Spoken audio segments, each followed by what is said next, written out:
Hello ladies and gents. So I've got a couple things I want to get done today. I've been mostly doing content up until now just because trying to get as much content in as I can. So you guys haven't really seen me on stream because content, at least for me, is not one of the most interesting things ever. And plus I haven't been able to get a ton done. I've been pretty distracted with setting up a new router. Setting up a new router, playing with my bitstream levels, testing things out, playing games, as some may have noticed. So first thing I want to do is to start in on some code, and the code is going to be a fairly simple thing. Hopefully, I say hopefully. I want to come up with a random encounter system, specifically one that allows me to do things like have monsters show up when you're resting, have monsters show up when you're just wandering. It feels like something that we could benefit from. So I do want to try starting there, and then if I have time, because I have appointments and dinner to have with parents and things, I do have to take off after this, but we'll get what we can done. Specifically, let's start in on that grid stuff. So right now our grid is made up of nodes, right? We've got the one giant grid, which you can see, and that is parented, or the parent of, a bunch of nodes. And you'll note that the nodes are the red lines, all the little red lines everywhere that kind of make up our traversal ability. And what this does for us is, because we have a parent with a bunch of little subnodes underneath it, this allows us to have multiple grid types that are all attached to each other. And because the grid nodes don't really care who the parent is of the person who's attached to it, it allows us to have different sets of random monsters attached to different grids. And suddenly, hey look, we've got a random monster system. Cheese Lover is asking, am I writing the whole game in C#? Pretty close. I definitely, I mean, Unity is a big part of this. The Unity engine is taking up probably a decent hunk of the code space. But yes, all of my scripts are being done in C#. I don't really bother with JavaScript because it's a garbage language for a lot of things. Game writing is on that list. There's just too many things that JavaScript really could use that just makes it difficult to read and write in comparison to a strictly typed language like C#. So I do tend to prefer it. I have a little piece of paper in front of me I don't need. Grid groups. Inside here we need two sets of information. One, we need to know how often we want a fight to pop up. Do we want it to be common? Do we want it to be uncommon? Random encounter chance is going to be one float. And granted, one caveat to the thing I've been saying about JavaScript. In terms of Unity development, it works all right, because JavaScript does tend to be pretty universal. A lot of people do know it. It's always good to have a bigger pool of game designers. And the language itself can be lent to a fairly simple compilation process when it comes to, in this case, compiling it down into, say, the C++ that Unity uses in many of its builds. Anyway, rant over. Just wanted to say that. So the other part we want here is that a game object? No, that's not actually a game object. It's probably a character array. I need to think about this and make sure I get it right. I think that's right. Let's see here. I had a combat node that actually forced a fight. Here it is, our scripted fight. Okay, we used game objects here. That's fine. I'll use game objects here as well then. The reasoning for game objects tends to be that you can have prefabs, and the prefabs can have more things attached to them than a single class alone could actually have. So we're going to have our monster list, and these are the things that could possibly spawn. Now, eventually we're going to actually have to have it start balancing the fights, but for now we're just going to have it pick a certain number of monsters, and it'll pick from this list of monsters and instantiate a couple into the fight, and then kind of sit back and watch how things go. So, random encounter chance, monster list. Great. The party knows what grid node it's attached to. So each time we move, it's not difficult for the party to do a check and say, hey, should I actually take care of the random chance? I'm just kind of looking at when and how we move. We call through to the grid node and tell it we move. What does a grid node do with that information? Nothing. Oh, but we don't call down into the grid node. We're also calling into the children of the grid node, it looks like. Grid node reference. Huh. Okay. Well, so this is how we ran the scripted fight, right? The on-party navigation call would go actually through to our scripted fight module and then trigger the fight start. So obviously it's there for a reason. The grid node reference. Part of me wonders if maybe the grid node should be the one checking for fights. That seems a little bizarre.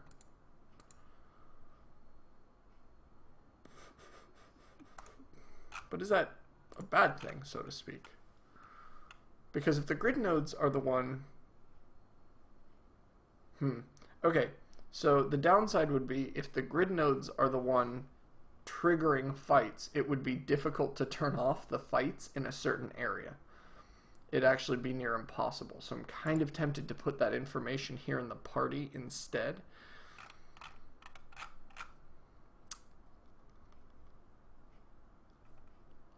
Let's see here. I'm going to close all the garbage I don't actually need that's floating around still. Because right now the grid group is acting as a...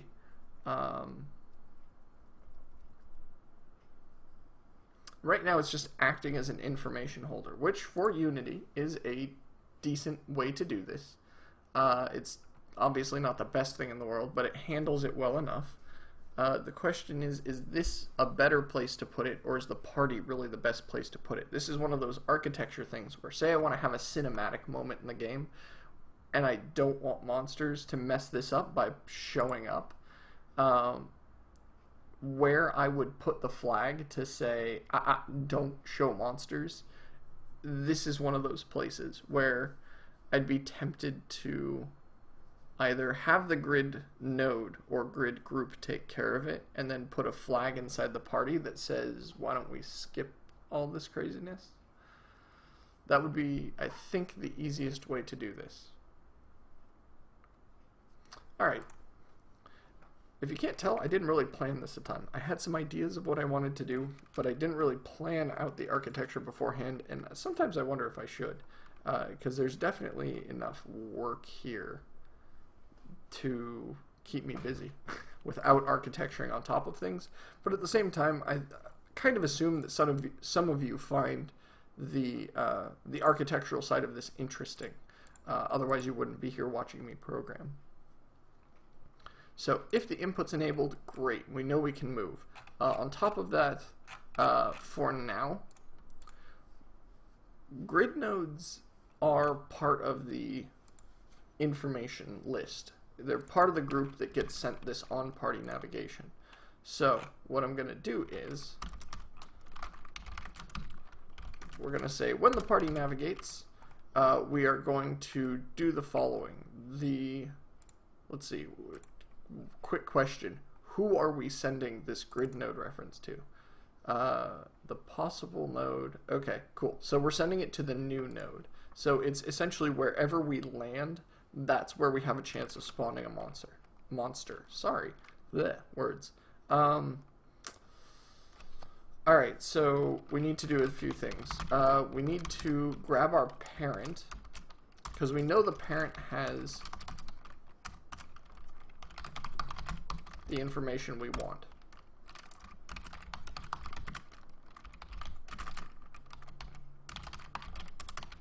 So we're going to get our grid group, which has our monsters in it, by the way, if you haven't noticed. The group also has that random group. It has our random encounter chance. So we're going to say if the, let's think about this for a second. If random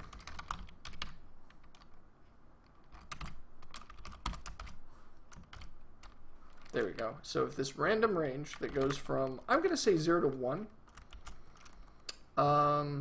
mostly because floats are pretty cool.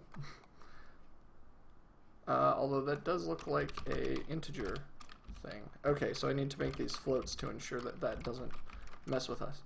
If our range is less than the random encounter chance, so that means that if the random encounter chance is actually 0, this will just never happen. Returns a random number between. It's inclusive is the only thing. So I'm actually going to say this is like some absurdly small number. And just run with that.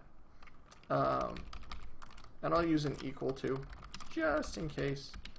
If it's less than, yeah.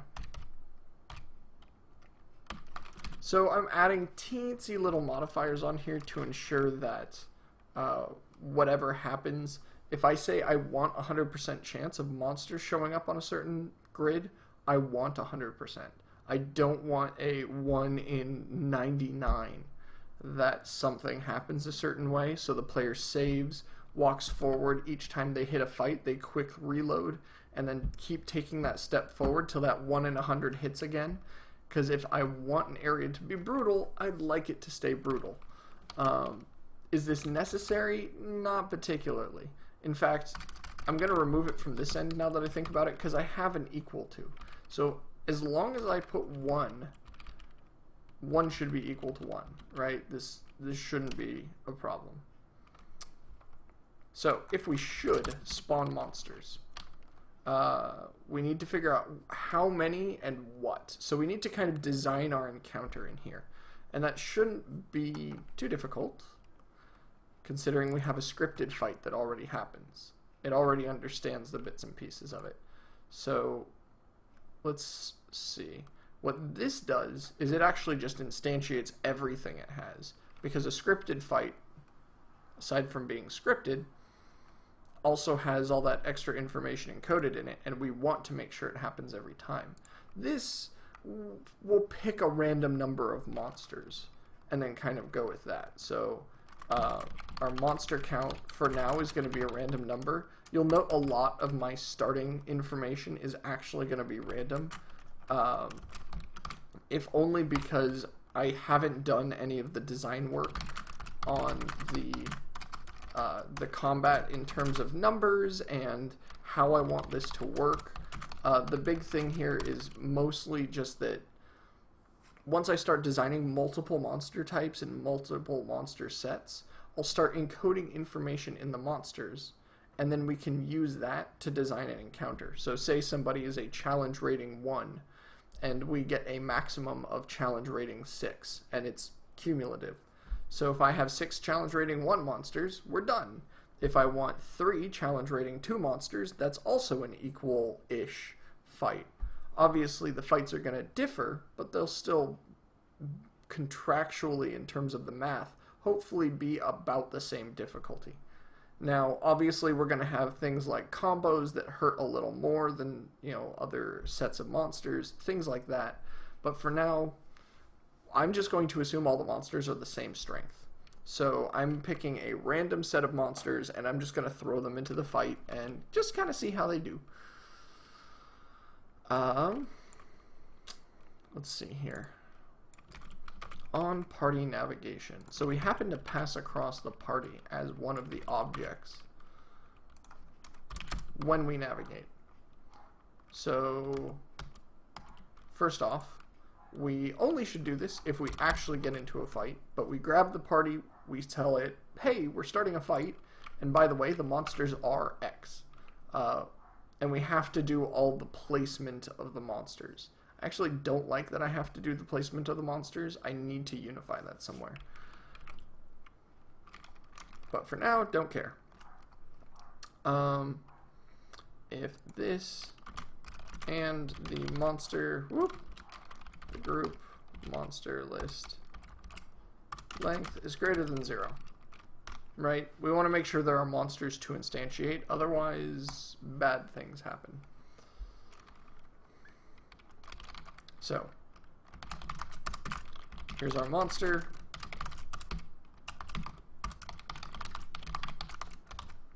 We instantiate him based on that monster list that we just checked. So group.monsterList, and we're going to use random range from 0 to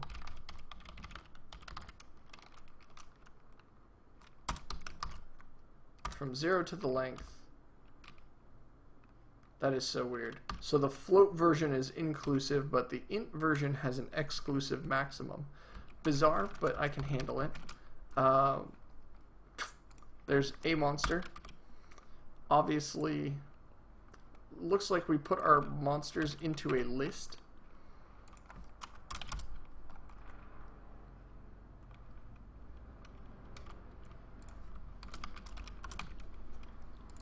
And and we are going to want a list of length monster count.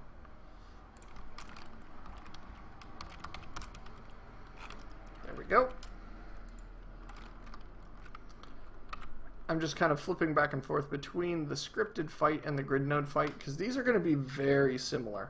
In fact, it's to the point where I'm kind of thinking I might want to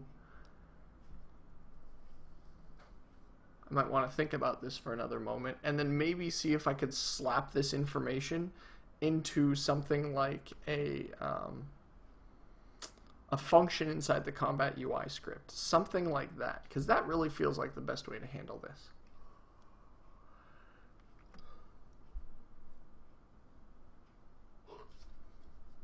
Because I'm going to be running a lot of the same code, so why would I even bother if that's going to be the case?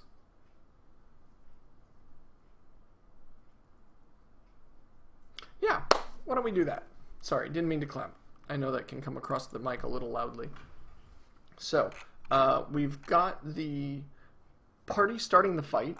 That returns us our combat UI. The next step is to return this list of game objects to the combat UI so it can start instantiating monsters for us, just because we don't want monsters getting instantiated in 20 different places. So why don't I put this, holy heck, there's a lot of code in here already. The only thing I don't like is that, oh no, this isn't actually terribly large. It's about 350 lines. Yeah, don't care. Not large enough yet for me to actually start to worry.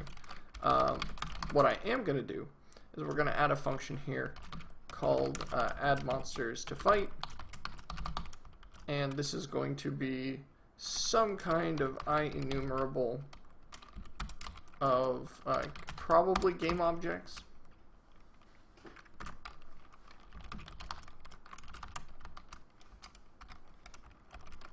And what this is going to do is it's going to instantiate copies, because I'm going to assume that these are monster templates, not actual monsters that I want to use. So we're going to get a list of monster templates, we're going to go through and instantiate them and then set their position, as we do in the scripted fight. So here, it'd be combat UI script.add monsters to fight, and we just say the monsters to spawn, right? That's all we really care about here. I'm actually just going to go so far as to copy. I'm going to cut it. Don't care. This goes here.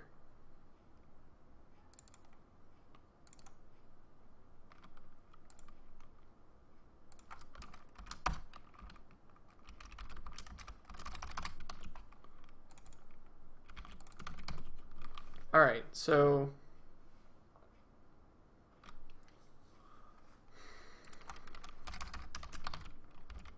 set up monsters in fight.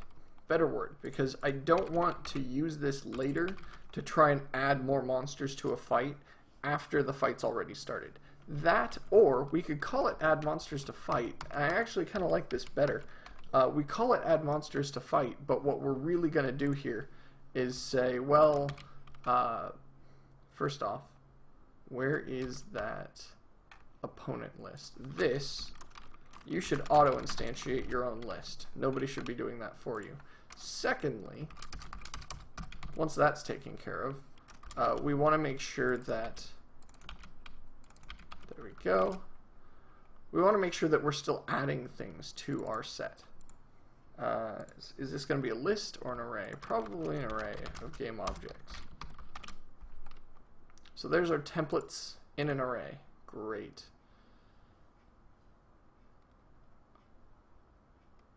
I'm looking for anything I put out of place or that might mess with this, but this looks pretty freaking good.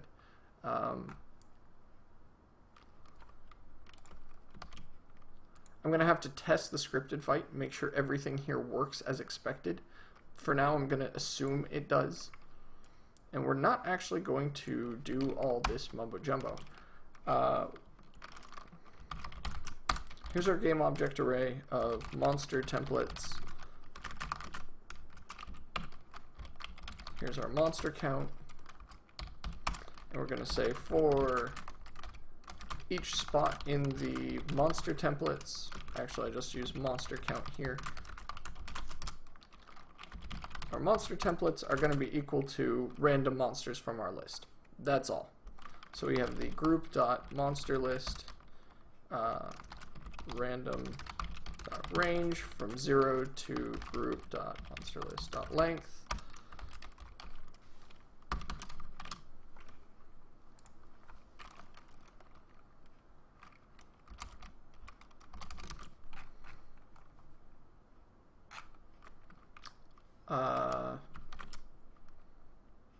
Cannot convert game object to game object array. Sorry, didn't mean to do that. Finally, we say, here's our combat UI script. Simply add the monsters to the fight. So here's our monster templates, to be discarded happily afterwards. And the party beginning combat, I believe, turns off its ability to move, so that's all taken care of for us. Wow, I really do think that actually took care of things for me. Let's double check this real quick. And man, chat, you guys are quiet today. Not many people too. Got it. Okay, so our grid. What's our chance of having a monster fight? Let's just say, I don't know, we'll make it 10% for now. We'll play with that later. Monster list, great. I'm going to have a monster in the list right now, and we'll add more monsters in as we get them, obviously. Prefabs, monsters. There's our monster. That's the only kind of monster we have right now. I do have more kind of waiting in the background, but since that's content, I'm waiting off on it, at least until I have this working and until I don't feel like doing more coding stuff. Okay, so I got into a fight. I can't help but wonder where it put the bats, specifically because I do not see them, and because if you look at their position, it is way the heck out there. That is not a good place for those bats to be. What? Okay, the combat UI must be using its own template. Or its own position, sorry. No, we're using the party transform.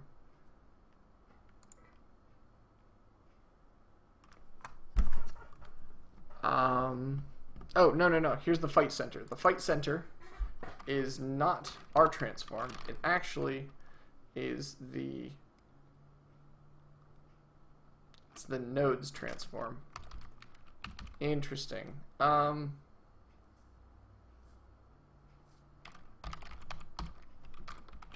Technically, the party's transform and the node's transform should be the same. Oh, party dot grid node reference. There we go. That'll make sure we do that right. Otherwise, the issue being that it would be looking for the grid parent, or the combat UI, sorry, wrong words. It'd be looking for the combat UI's, not bad. Not bad. We have what I can only assume is 4 in this fight. You'll note that they're not quite done correctly. We can pretty easily fix that. Let's grab the monster count from the monster templates. So we're gonna say, there's our monster count. And if our monster count,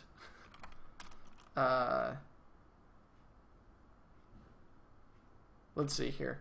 So we have the fight center plus party.transform right. So we are using a right-hand sided transformation, and we're saying bounce back and forth, further and further outwards. The question becomes, I know the first one's right in front of us, but which way do we shift it if it's even? So if we create 4, right, it's going to go 1, 2, 3, 4. So they're going to be sitting, what for us on our camera looks like our right-hand side. So we'll want to subtract out, yeah. So we're going to want to subtract out half that distance. So this is party.transform.right, And then we also need to make sure that this is an even number. So it's going to be monster count ended with 1 is equal to 0.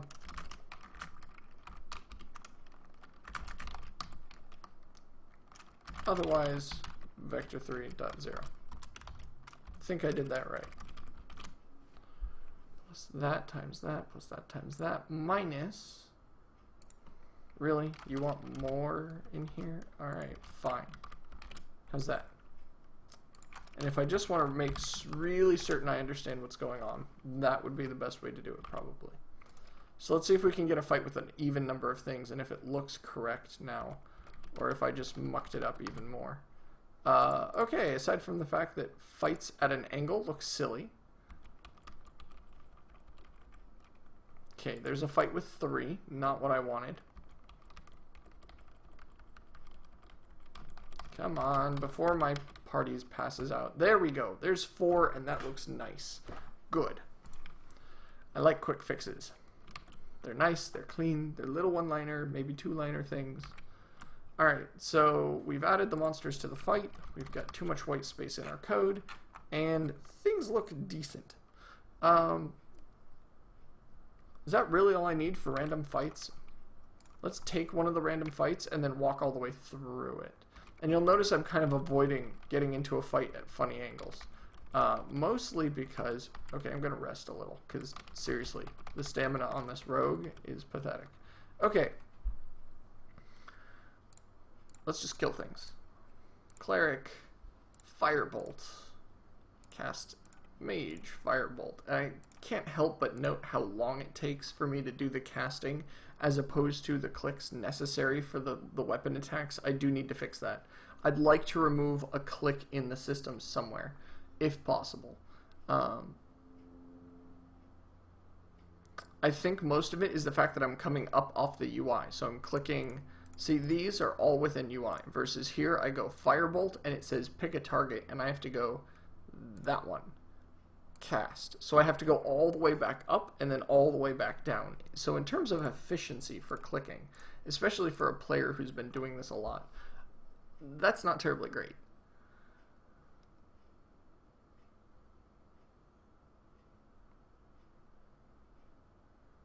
Cool. And now we're out of the fight and I can keep moving. Okay, let's do one more fix, because I can't help but note that they're not facing the camera. And it'd look kind of silly if they started attacking while facing one another from behind. So, new monster transform forwards.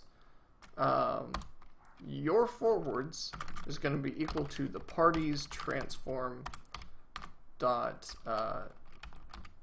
negative forwards, essentially. Can I do that? Yes, of course I can do that. That's awesome. So, by setting their forward to our negative forward, it essentially forces them to face us. So, if I do this now they are always going to be facing me, regardless of what direction I actually get in the fight. Wow, that's a lot in this fight. That's 5. Okay. Lovely. Cool. What else, right? We've got random fights. Why don't we add another monster so it can pick random monsters from that fight? So right now, I've only got, I think, the one monster sitting under models. I've got the forest bat sitting here. Let's import a whole ton more. And after we've got them all imported, make a couple more monsters, add them to fights, and then get them going from there. Because if we have more monsters to fight, this will get a little more interesting.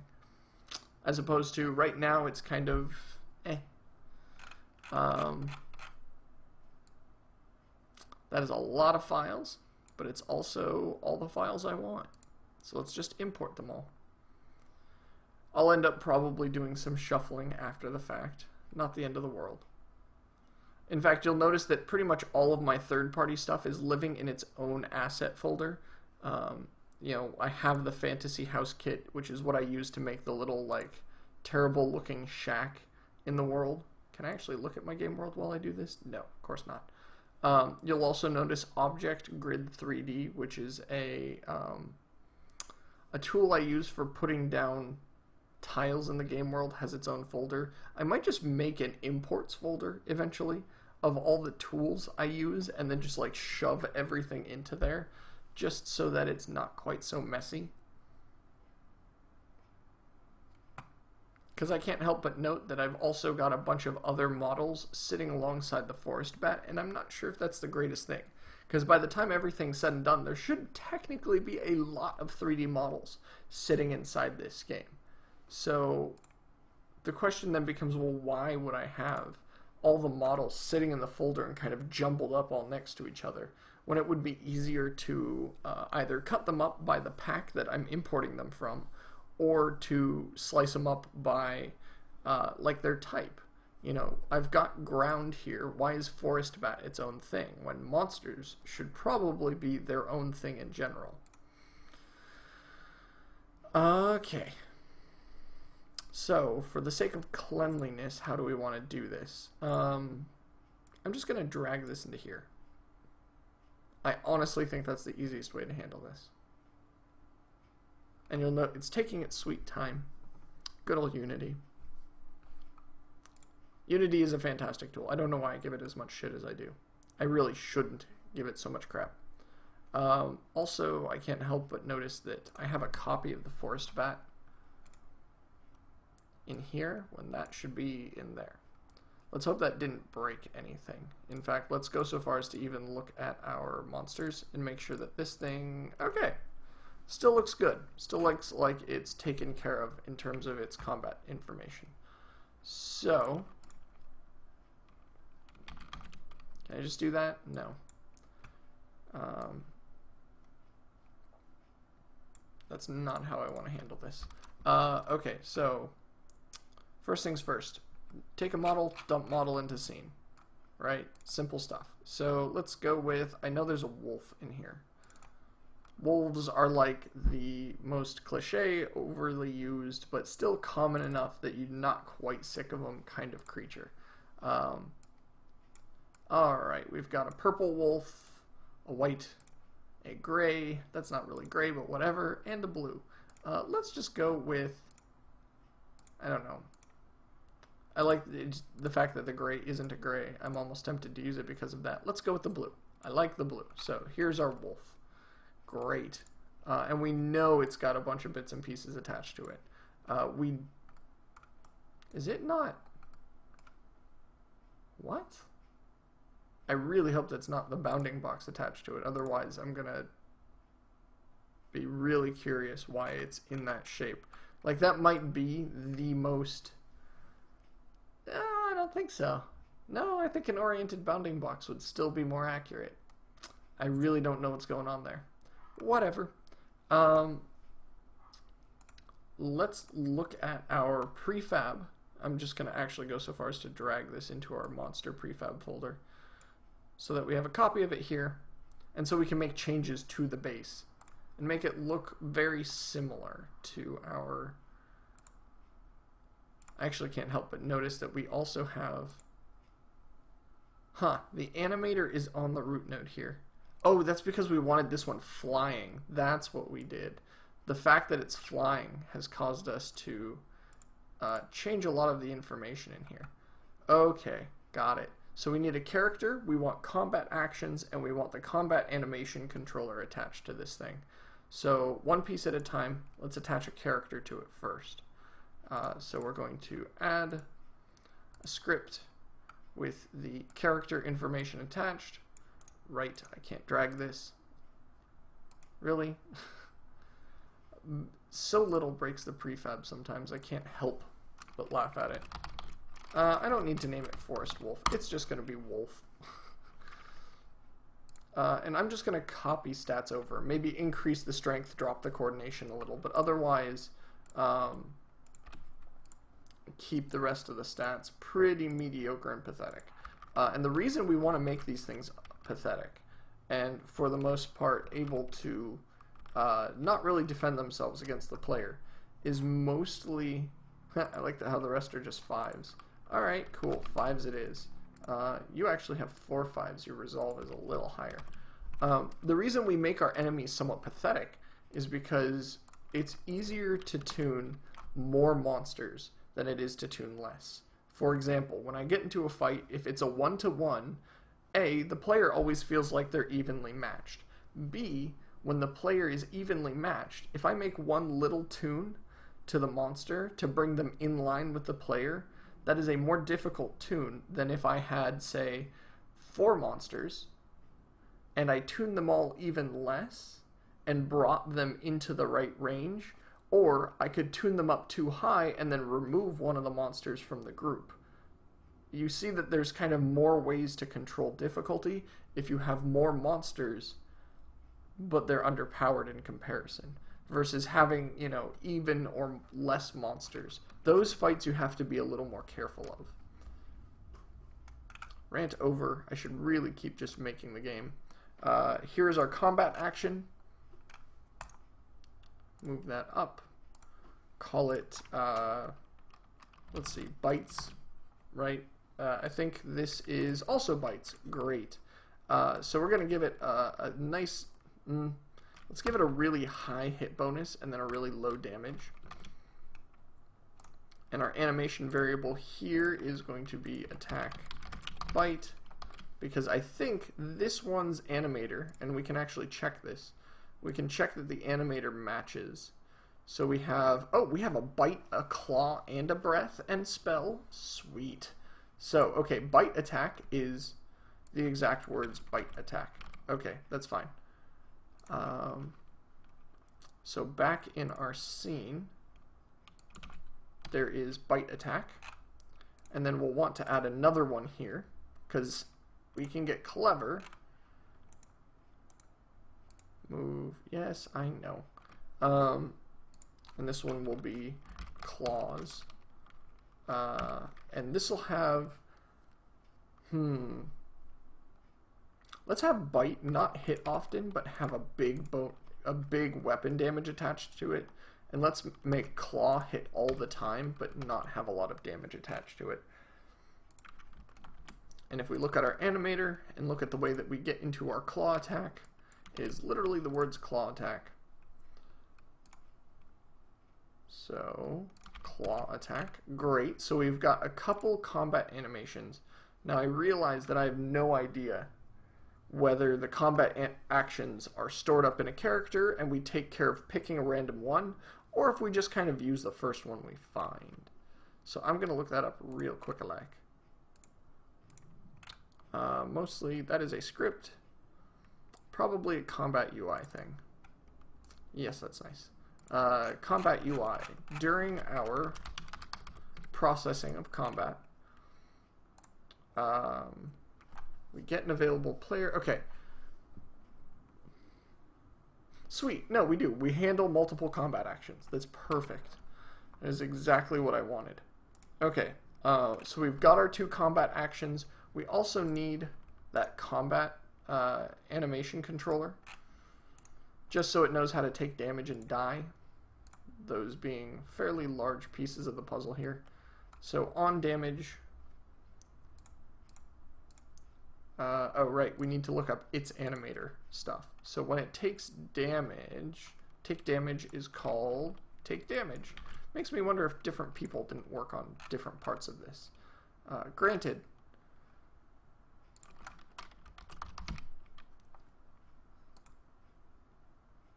the fact that it's missing so many bits and pieces definitely seems to kind of confirm a lot of that information. So there's our take damage, and here's our death. I like how it goes die and then to exit. And die, when does die happen? Okay, it's just called die. Capitalized. Yes? Yeah. Capitalized die. And if we hit preview, okay, cool. We can see things fall over. Great. Forest wolf, by the way, die. There we go. I have a feeling I'm missing something. In fact, I'm fairly certain I'm missing something. The question becomes, what is Rob missing? I don't really know. I assume I will figure it out if I ever get into a fight with one of these things. Also, it's just kind of jumping. And it's not being shadowed or shaded in any way, shape, or form. What kind of... Okay, you have an unlit texture on you. What am I using for the other monster? I'm using a I don't know texture. You get in the scene.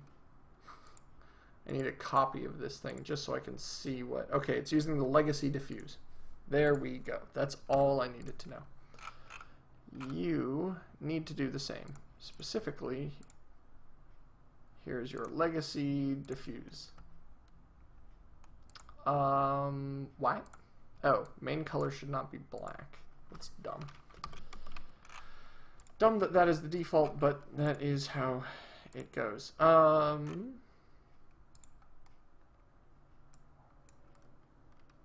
So I don't think it's being shaded still.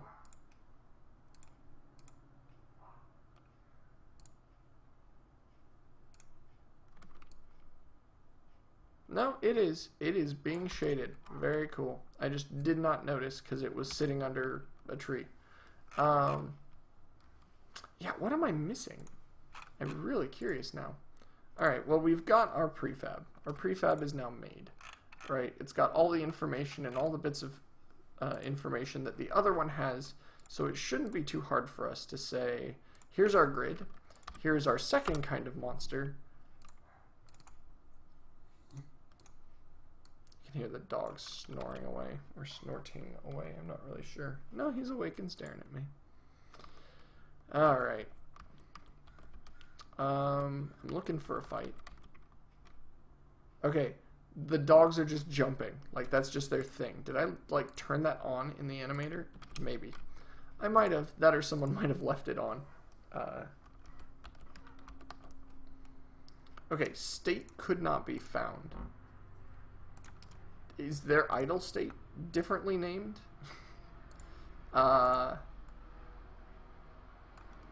Your idle state looks pretty... Okay, capital I, idle. Doesn't look too weird. You, if I look at your controller, it's lowercase I, idle. Okay. You are now an uppercase I, idle. So let's stop that. Stop that silliness. Yeah. Do I like it upper or lowercase? I kind of like it uppercase. Just... Okay, state could not be found. That's fine, because it's called idle with a capital I. Let's try this again. We get into a fight. A, you can't see it, because he's actually so low to the ground that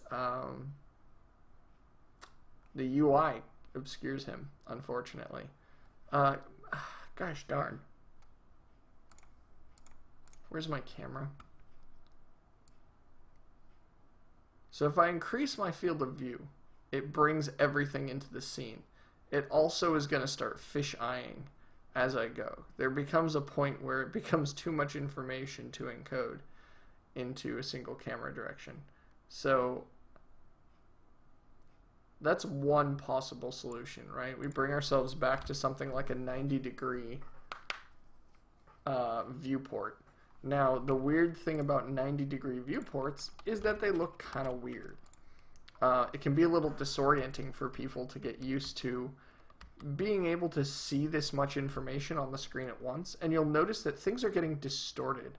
So if I actually take the combat UI and hide it for a moment, look at the distortion on this. The way the wolves look and the way the bats look placed looks a little out of place. They look a little weird. I do like being able to see things. I also like being able to understand what's going on. So let's, I am going to turn it up to something like 70 degrees maybe, just because that's a little more forgiving. As opposed to, if I had walked into this fight at 60 degrees, I'd be losing half of the bat on each side of the screen. Not terrible, but not great either.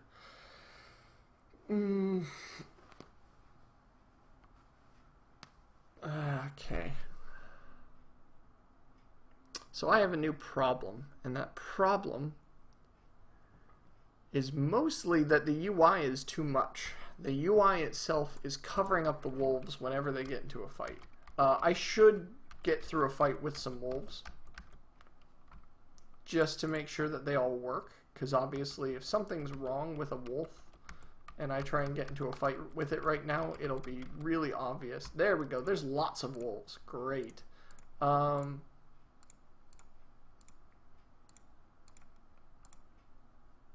okay. So I can't click on them. Number one, I'm missing a collider on the wolves so that I can't click on them as targets. Wolf collider. I always forget the amount of work that goes into making a monster for this game. Okay, I can see the clawing. I can see the attempts in the corner of my eye. Let's bring this out. We're gonna stretch our wolves a little bit, if only so we can see them a bit better. And I'm also gonna shift my UI up, just so I can understand what's going on here. So we're gonna take all of these. Okay, maybe not like that. Let's take the action background and just do that for now. So, attack swing, cast spell. Huh. Funny how that works. Oh, shit. Cleric can't cast a spell like that. Let's cast a heal wounds spell. There's nobody to cast spells on. Wow. Okay, everybody's just going to punch and kick things.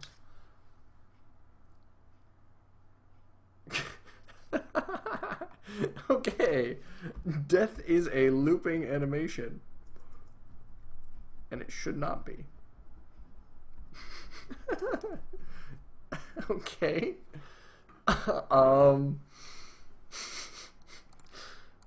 This is actually kind of hilarious looking.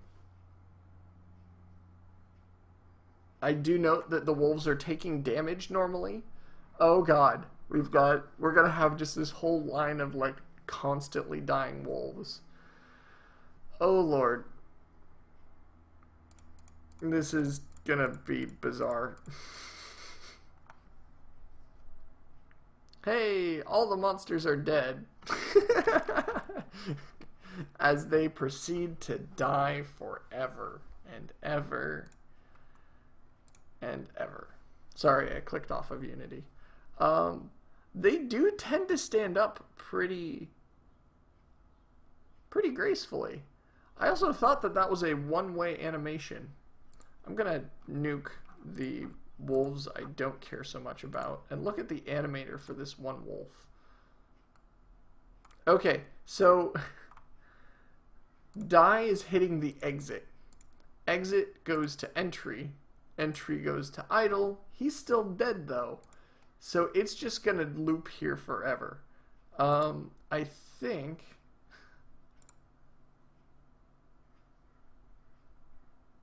think this is hilarious. Can I mark you as not looping? That'd be nice. I guess if I remove this link right here. Sure.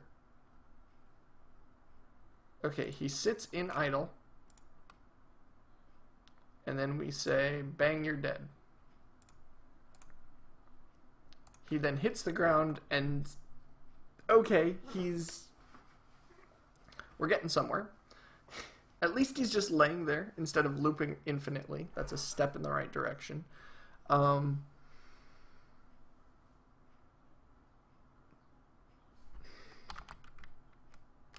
Just rest for a moment so everyone's stats return. And let me think about this. What did okay. I had a script. That's what I did. Okay. If we look at the bat, so if we bring up monsters, bats, and we look at the bat's animator,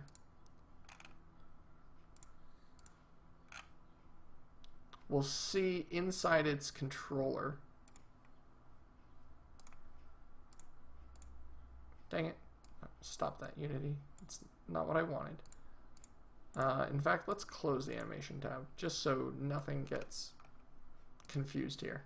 Okay, animator death. Where is that script?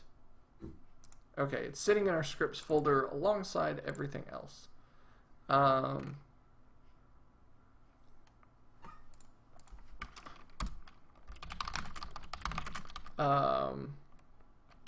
Death animation name.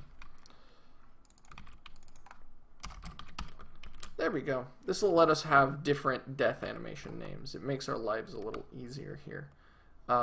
So when we say yes on the die animation, it is called die. Surprise, surprise. And if we go to, is it only on? Huh, interesting. So, great, I applied the change to the forest bat. Let's drag out our wolf and make the same change. So, die needs a behavior called animator death. It's going to be die. And that should be that. That should actually take care of us for that bug. If I want to make really, really sure, I could test it. But the other thing I want to do is be able to pick the monster when it comes to using our physics. So let's box him in, because box looks like the best way to handle this. In terms of profile, I think it fits pretty friggin' well. I guess I could go with capsule, but boxes are nice.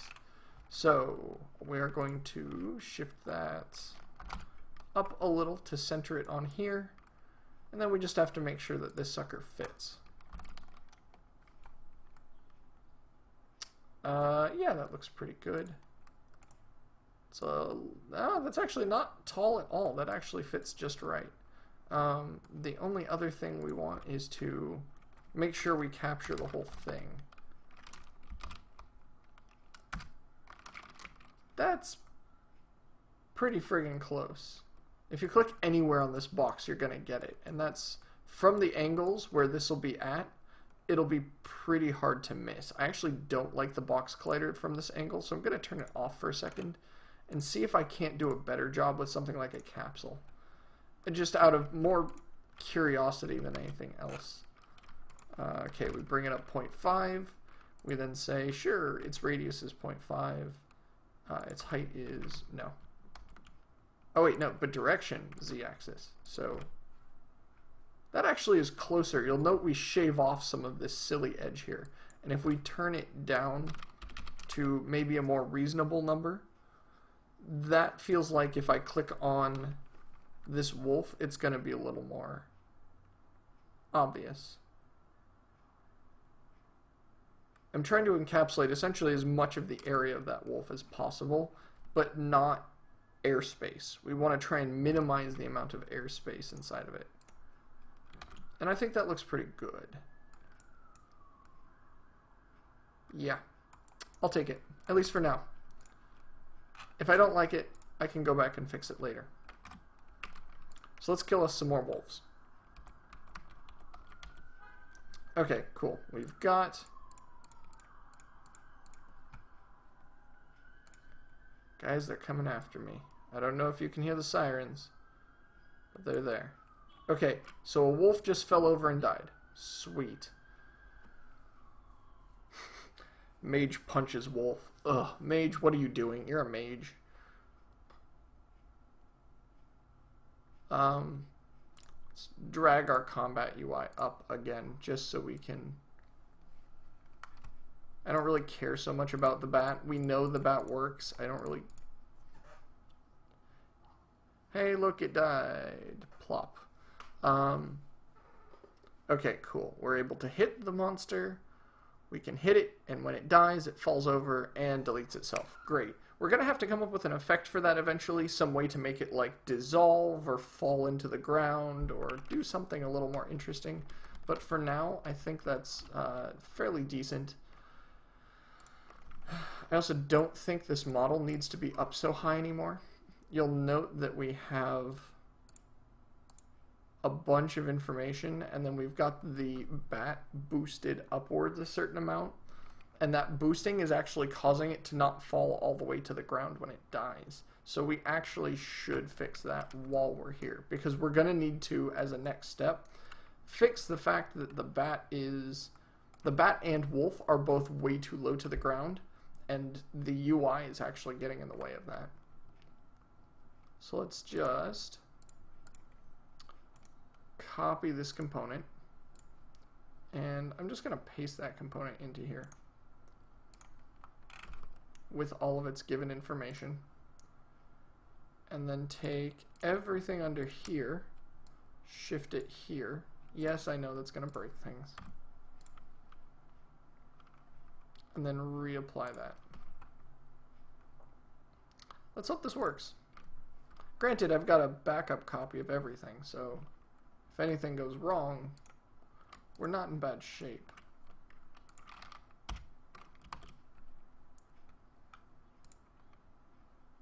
Oh crap. I think all of these inherited that 1.25 offset upwards. Oh, shit. You were not supposed to do that, jerk. Lovely Unity. Lovely. I broke things, guys. I'm sorry. I didn't mean to. I am going to go so far as to grab my prefab for this forest bat and fix it by reverting it back to how it should be.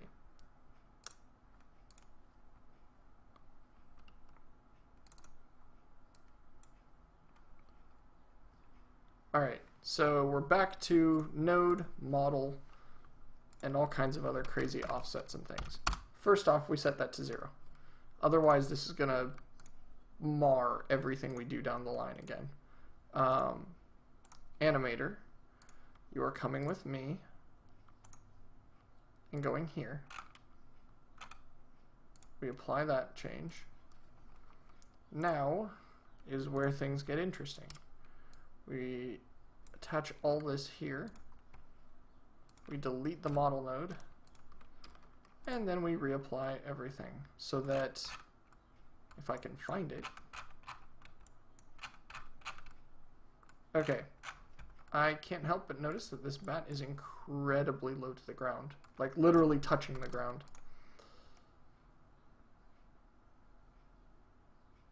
Like really low to the ground. I'm curious what happens if I get into a fight and then kill a couple. Combat UI, why are you oh right, you're still so low to the ground because I haven't fixed you yet.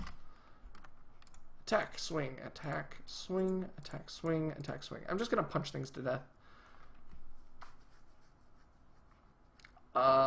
This should not continue to say mage after combat begins, I don't believe.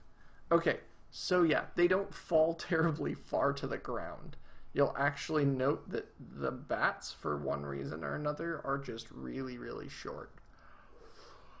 I'm tempted to boost that by a significant amount because it looks really silly that they are oh so close to the ground.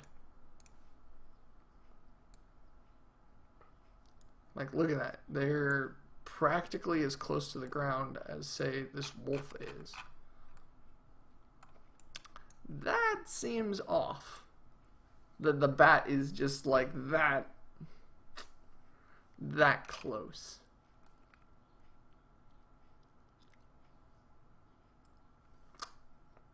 Interesting. Well, whatever. It's fixed for now. Fixed, right? It's fixed as in the animation now looks correct. It floats up, it hits the ground, and dies. We'll need to figure out some way to actually clean that up. Also, you get out of the scene. Okay, so we've got two monsters. we've got them randomly showing up during random encounters as planned. Let's see here. I dropped some frames a while back. Interesting.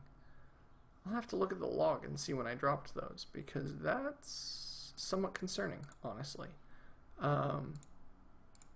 That's more than somewhat concerning, actually. It's incredibly concerning. I have not dropped frames up until now. So let's drop the bit rate slightly. Just slightly. Granted, so I'm not exactly playing like Rocket League or anything that changes my my screen rate a ton, or not screen rate, my the contents of my screen don't change often, right? I look at this static scene or I look at this static bit of code quite a bit. So that shouldn't be too bad for the bit rate I have. Worst case, I'll just make the text bigger. Okay.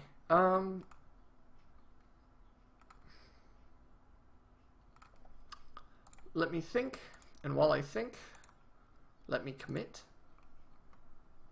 So yes, this is gonna go away, and I want to make sure I do this right, but I do believe, yeah, all of this and all of this, but not that.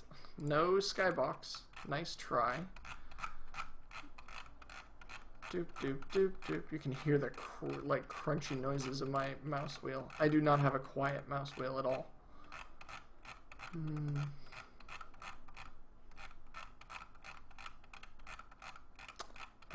That's a lot of new assets. Granted, I'm happy I have them. Because since I have them, that means that I'm doing something right. I'm just going to slowly scroll through these again. Make sure I did this all correctly. I don't want to start committing weird random things that shouldn't be getting attached to this.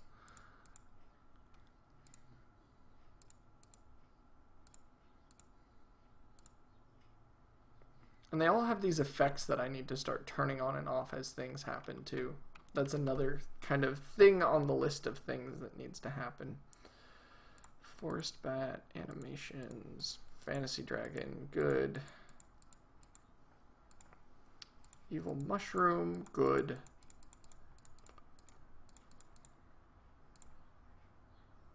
We don't want the Night Sky box, that is correct. But we do want the house kit. And we also want all this other stuff. Okay, good. This looks... So we've got random encounters and wolves. This is going to take a while to commit. If you guys have any questions, feel free, ask, say things. Please, my chat is dead silent, and I'm happy to answer what I can. That said, I'm probably going to actually take off. I do need to start getting ready to go. I've got dinner with the girlfriend's parents, and I need to be pretty. Otherwise, they might not be all too appreciative of who their daughter is dating. So, Gotta go put on a nice shirt, not one that has Cookie Monster face down in a plate of milk and shot glasses full of, or sorry, it's a bunch of shot glasses filled with milk and a plate of eaten cookies. Not really the way to impress parents.